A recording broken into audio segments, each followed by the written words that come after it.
Hello! Welcome back sa Untitled. Ako si Clover, and I'm really happy na nandito ka ulit. Kung first time mo rito, this podcast is like a small corner. Isang pahingaan kung saan pwede ka lang makinig, huminga, at makaramdam ng konting comfort. Alam mo, habang ginagawa ko itong episode na ito, iniisip ko, ang dami nating ginagawa sa araw-araw. Parang lagi tayong may hinahabol, grabe. Pero nakakalimutan natin minsan yung pinaka-basic na kailangan natin, yung pahinga. So, tonight or today, kung kailan ka man nakikinig, gusto kong pag-usapan. Kapag pagod ka, pahinga muna. Walang guilt, walang pressure, just simple rest. Kung estudyante ka, alam ko yung pakiramdam. Quizzes, assignments, group work, at yung thought na hindi pa tapos, may susunod pa. Kung ikaw naman, young professional or working student ka naman, ibang klase rin. Maghapon ka na nagtatrabaho, tapos may klase ka pa, may deadlines, at syempre, may personal life. At kung ikaw, parent ka, grabe saludo ako.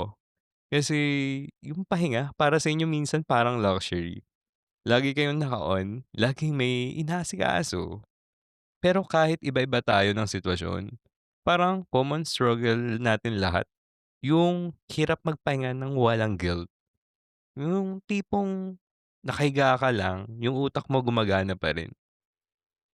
Na-try mo na ba yung humiga ka lang saglit para magpahinga tapos instead of relaxing, iniisip mo lahat ng gagawin bukas? Yung parang pahinga physically pero hindi mentally. Minsan naman, pahinga natin yung simpleng umupo sa tabi ng bintana, may hawak na kape, or minsan tsaa. Tapos, nanonood ka lang ng tao o ulan. Walang music, walang notification, just quiet. I think that's the kind of rest we often forget. Yung rest na hindi lang katawan ang nagpapahinga, kundi pati puso at isip. Alam mo, gusto kong ipaalala ito. Hindi ka tamad kapag nagpapahinga ka. Hindi ka mahina kapag huminto ka saglit. Parang cellphone lang. Kahit gaano kaganda, kahit gaano kabago, mauubos at mauubos ang battery. At para gumana ulit, kailangan i-charge. Ganon din tayo. Hindi selfish ang mag-recharge. Hindi sayang ang oras. Kasi kung ubos ka na, paano ka pa makapagbigay ng energy sa mga bagay at tao na mahalaga sa'yo? Kaya gusto kitang tanungin, kailan yung huling beses na nagpahinga ka na walang guilt? Maybe it's simple as natulog ka ng maaga kahit may gagawin pa. O baka umupo ka lang sa sala, humigop ng coffee, tapos pinakiramdaman mo yung katahimikan. Minsan, pahinga doesn't have to be a whole day. Minsan, pahinga is 5 minutes of stillness. So maybe, habang nakikinig ka ngayon, pwede mong i-practice. Huminga ka ng malalim, inhale, and exhale. Dahan-dahan. Just this moment. Pahinga ka muna. So ayun, that's our little reminder for today. Kapag pagod ka, pahinga ka muna.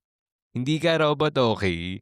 Hindi mo kailangang ubusin ang sarili mo bago ka magpahinga. Ako si Clover, and I want to remind you, you are already enough even when you rest. Kung nagustuhan mo ang episode na ito, please do follow me para masamahan kita sa mga susunod pa nating kwentuhan. Thank you for spending this quiet time with me. Ingat ka palagi and sana makahanap ka ng kahit konting moment of peace today. Good night or good day, wherever you are. And don't forget, huminga ka muna.